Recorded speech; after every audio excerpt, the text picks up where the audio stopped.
Hello guys, welcome back to your own YouTube channel Aspiring Fellow. Let's make it easy.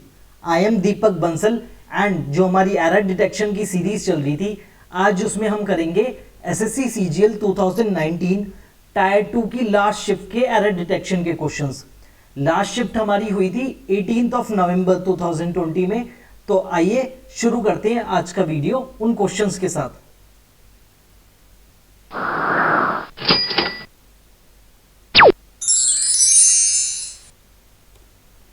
देखते हैं first question. An 8 years old girl has made this beautiful painting. An 8 years old girl has made this beautiful painting. अब इसमें error देखते हैं। When the person's age, जब हम person की as के बारे में बात करते हैं तो हमारी जो is being used as an adjective before their name। अब ओल्ड गर्ल के बारे में बात हो रही है, उससे पहले हम क्या लिख रहे हैं 8 year old, वो कितने साल की है, ठीक है। तो हम पर्सन की एज के बारे में बात हो रही है। वी से ईयर ओल्ड, हम क्या यूज करते हैं, हम कभी भी ईयर्स यूज नहीं करते, हम क्या यूज करते हैं ईयर ओल्ड यूज करते हैं। For example my 6 years old son is playing cricket, ये जो है ये इनकरेक्ट है। क्यों इनकरेक्ट है? क्योंकि यहां पर जो है क्या यूज हो रहा है, ईयर्स यूज हो रहा है, बल्कि क्या यूज होना चाहिए my 6 year old son is playing cricket. अब यहां देखिए ईयर यूज हुआ है, तो हम ये यूज करते हैं जब भी पर्सन की एज के बारे में बात होती है, क्यों वो एक एडजेक्टिव की तरह यूज होता है। ये है हमारा नाउन और यहां पर क्या है, लड़की है, कितने साल की है, कितने का आंसर कर रहा है, ये हुआ हमारा एडजेक्टिव। और जब भी हमारा ए पर्सन की एज एडजेक्टिव की के रिगार्डिंग बात होगी तो हम क्या यूज करेंगे, ईयर यूज करेंगे। इस फेज में हमारा ये जो है ये एडजेक्टिव की तरह यूज हुआ है, तो करेक्ट आंसर होगा an 8 year old girl has made this beautiful painting. ठीक है, तो हमारा जो ऑप्शन नंबर क्या बी ऑप्शन जो है हमारा करेक्ट आंसर हो जाएगा। तो बढ़ते हैं नेक्स्ट क्वेश्चन की तरफ। Second question, they will be ready living for the airport in an our. They will be ready living for the airport. अब हमारा यहां देखते हैं कहां गलती है। रेडी टू लीव यूज करते हैं हम, because if we are ready for something that means it is futuristic action। आगे आने वाला ये हमारी फ्यूचर की बात हो रही है। they will be ready to leave। Future tense की जब हम बात होती है तो हम क्या रेडी यूज करते हैं और रेडी टू लीव यूज होता है। और टू लीव हमारी कौन सी फॉर्म है, इन्फिनेटिव। तो हम जिरंड यूज ना करके ये क्या है वर्ब प्लस आईएनजी फॉर्म, जो कि होती है हमारी जिरंड फॉर्म। तो हम जिरंड फॉर्म यूज नहीं करेंगे, हम इन्फिनेटिव यूज करेंगे। Infinitive means 2 + V1। तो they will be ready to leave for the airport in an hour. तो हमारा यहां क्या आ जाएगा, इन्फिनेटिव टू लीव, क्योंकि रेडी के साथ हम क्या यूज करेंगे, हम टू लीव यूज करेंगे। 2 + V1 that is infinitive form हम यूज करेंगे। अभी मैं एक वीडियो बनाऊंगा जिसमें आपको कौन से वर्ड्स है जो इन्फिनेटिव लेते हैं, कौन से वर्ड्स है जो बेयर इन्फिनेटिव मतलब सिर्फ V1 फॉर्म, टू भी नहीं आता, और कौन से वर्ड्स है जो जिरंड लेते हैं वो मैं बताऊंगा। तो हमारा ऑप्शन नंबर डी आंसर हो जाएगा।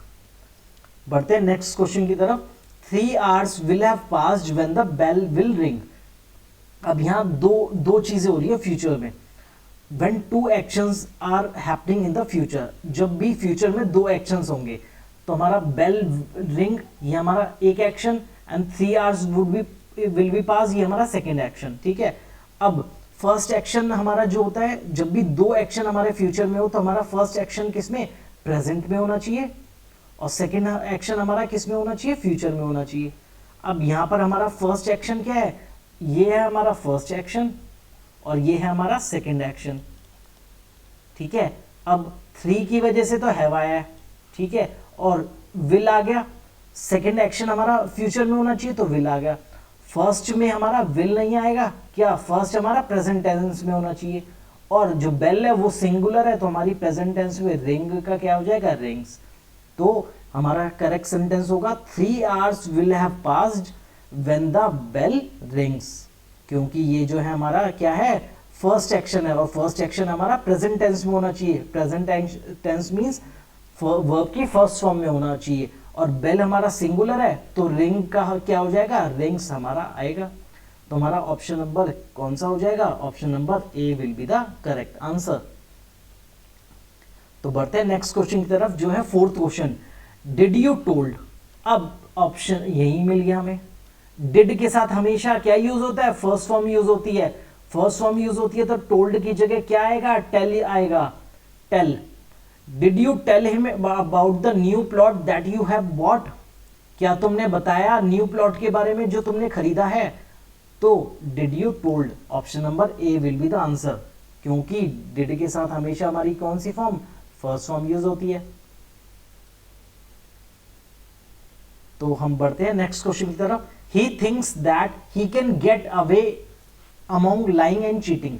अब गेट अवे के साथ हमारा जो यूज होता है फ्रेज में, अमोंग यूज नहीं होता, हमारा क्या यूज होता है, विद होता है। एक फ्रेज है जो मैं बताता हूं आपको, गेट अवे विद फ्रेज होता है एक, ये आप याद कर लेंगे। और भी फ्रेजल वर्ब्स के एरर्स हैं जो हमारी पिछली शिफ्ट्स में आए हुए हैं, तो आप ये एक पैटर्न फॉलो होता है हर शिफ्ट में जो पहले वाले पैटर्न से लिंक्ड होता है, तो आप जरूर नोटिस कीजिए ये चीज। गेट अवे विद का मतलब होता है टू एस्केप फ्रॉम ब्लेम, आपने कुछ गलत कर दिया तो उसका इल्जाम ना लगे, तो उसके बोलते हैं गेट अवे विद, वो बच गया, ठीक है। तो अमोंग जो है हमारा वो यूज नहीं होगा, will be replaced by with.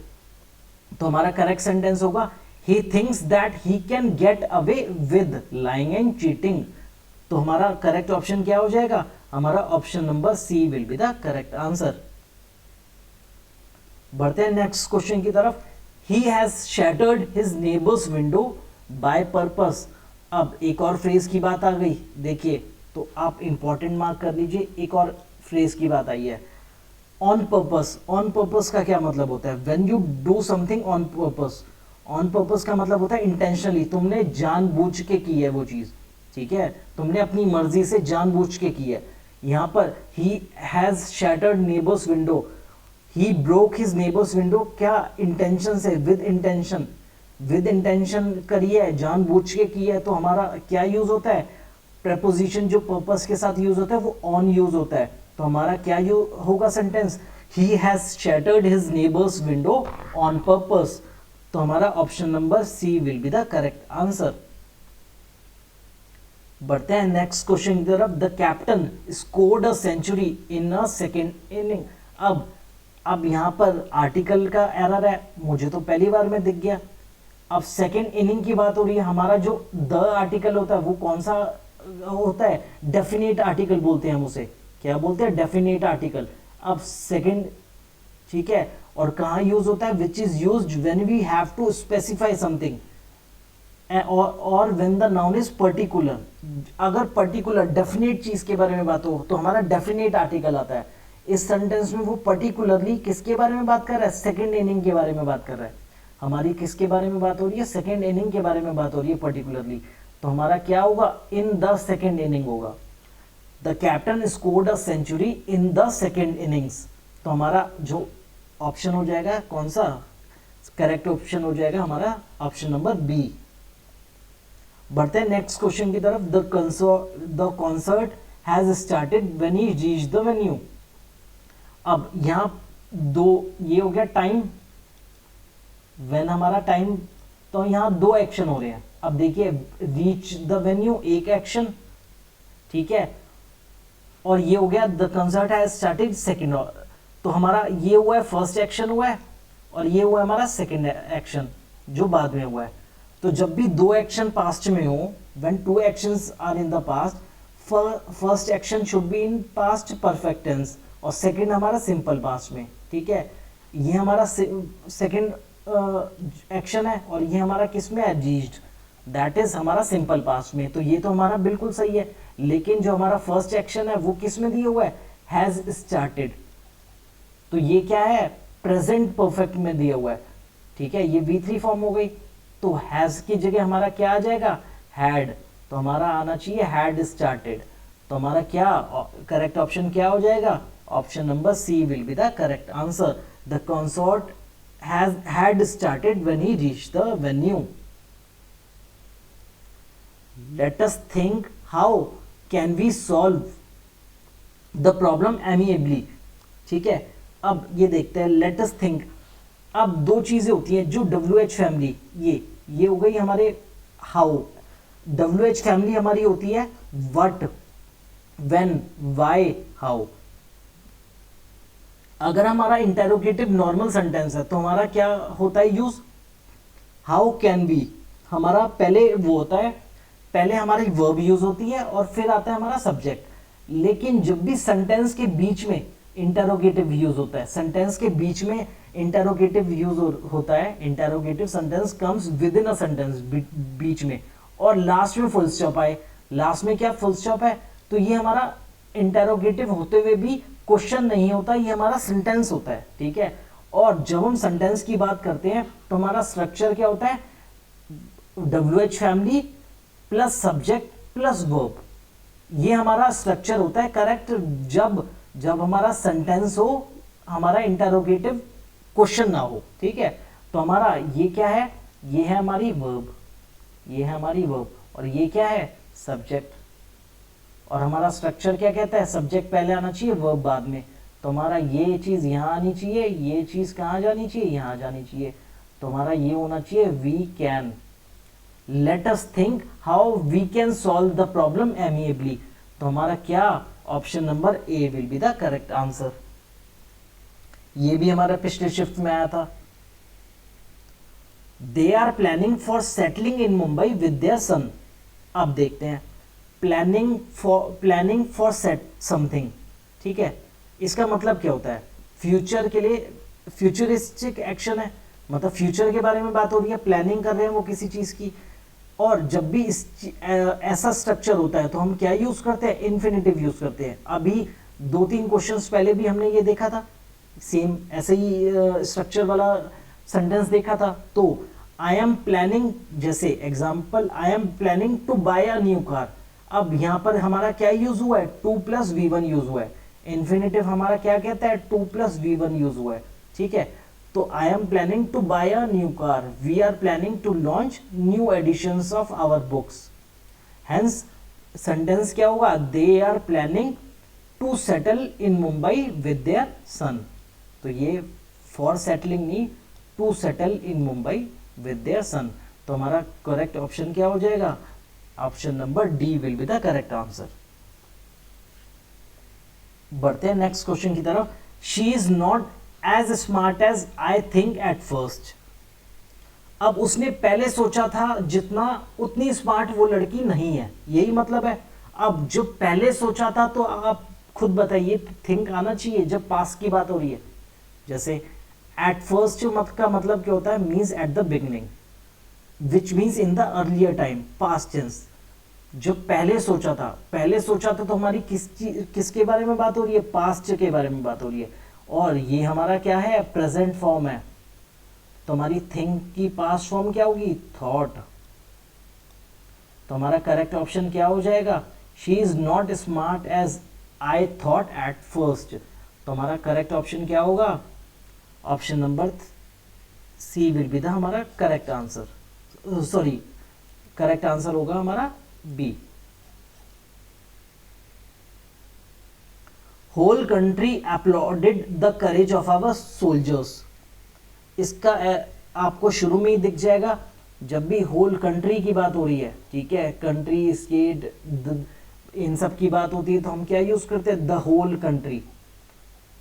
ठीक है, तो हमारा द जो है डेफिनेट आर्टिकल जो है वो होल के आगे आ जाएगा. तो हमारा हो जाएगा the whole country applauded the courage of our soldiers. तो हमारा क्या, option number C will be the correct answer. बढ़ते next question. This is only the decent dress that I have. अब द ओनली होता है या ओनली द होता है, द ओनली यूज होता है. द ओनली डिसेंट ड्रेस, इकलौती जिसे हम कहते हैं, क्या कहते हैं, इकलौती. This is the only decent dress that I have. Decent dress एक ही है जो मेरे पास. तो हमारा क्या हो जाएगा, option number B will be the correct answer. This is the only decent dress that I have. बढ़ते हैं नेक्स्ट क्वेश्चन की तरफ। The girl besides you. अब दो वर्ड होते हैं, एक होता है बिसाइड्स, एक होता है बिसाइड्स, एक होता है बिसाइड। ठीक है, दो होते हैं। बिसाइड का मतलब क्या होता है? बिसाइड्स का मतलब होता है एक्स्ट्रा, इसके अलावा। ठीक है, जो एक्स्ट्रा में, इन एडिशन टू, इस ये होता है बिसाइड्स का मतलब एक्स्ट्रा। ठीक है, बिसाइड होता है मेरे बगल में, ये होता है next, next to something, next मेरे बगल में, नेक्स्ट टू समथिंग, समवन। ठीक है, हम बोलते हैं ना he is sitting beside me. ठीक है, अब यहां पर क्या आना चाहिए? The girl besides you in high heels. अब यहां पर बराबर की बात हो रही है, साथ में कोई लड़की है जो हाई हील्स में है। ठीक है, तुम्हारा ये बिसाइड्स एक्स्ट्रा वाला ना यूज होके क्या यूज होगा? बिसाइड वाला यूज होगा। ठीक है, तो the girl beside you in high heels is my younger sister. तो हमारा क्या? Option number A will be the correct answer. Beside का मतलब क्या होता है? Near, next to you. ठीक है, बढ़ते हैं नेक्स्ट क्वेश्चन की तरफ, जो है 15th question. I can explain you the reason for the delay in executing the your order. अब I can explain the reason, I can explain the reason, इसमें ये जो यू है ये नहीं आएगा, क्योंकि एक्सप्लेन जो है हमारे कैसी वर्ब है? इंट्रांजिटिव, जो हमारे डायरेक्ट ऑब्जेक्ट नहीं लेती है। ये क्या है हमारा? यू, ये ऑब्जेक्ट है।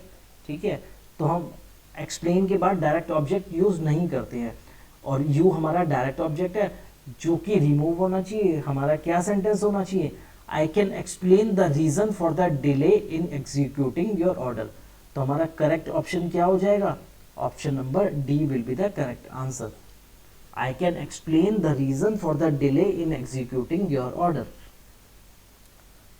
ठीक है, बढ़ते हैं नेक्स्ट क्वेश्चन की तरफ, जो है 16th question. Aren't you such young to travel by yourself? अब टू आ रहा है, अब हमारा कंजंक्शन पेयर क्या होता है? टू टू, ये हमारा क्या होता है? कंजंक्शन पेयर, जो किस लिए यूज होता है? Which is use to connect to different conditions. ठीक है, यहां पर क्या है? जैसे एग्जांपल देख लिया, he is too intelligent to be deceived easily.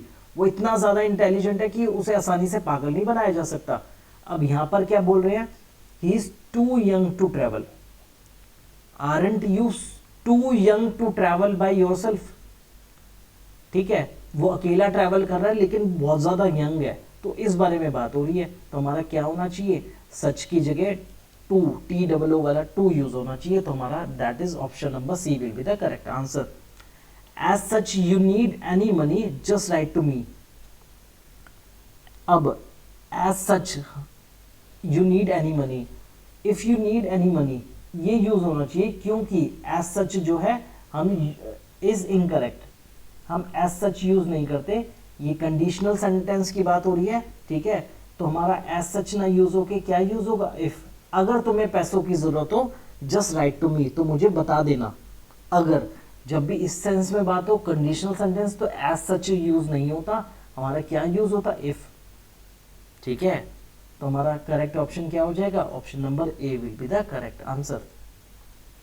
तो एज सच जो हमारा कनेक्टर है वो जो है गलत यूज किया है। If you need any money just write to me will be the correct answer.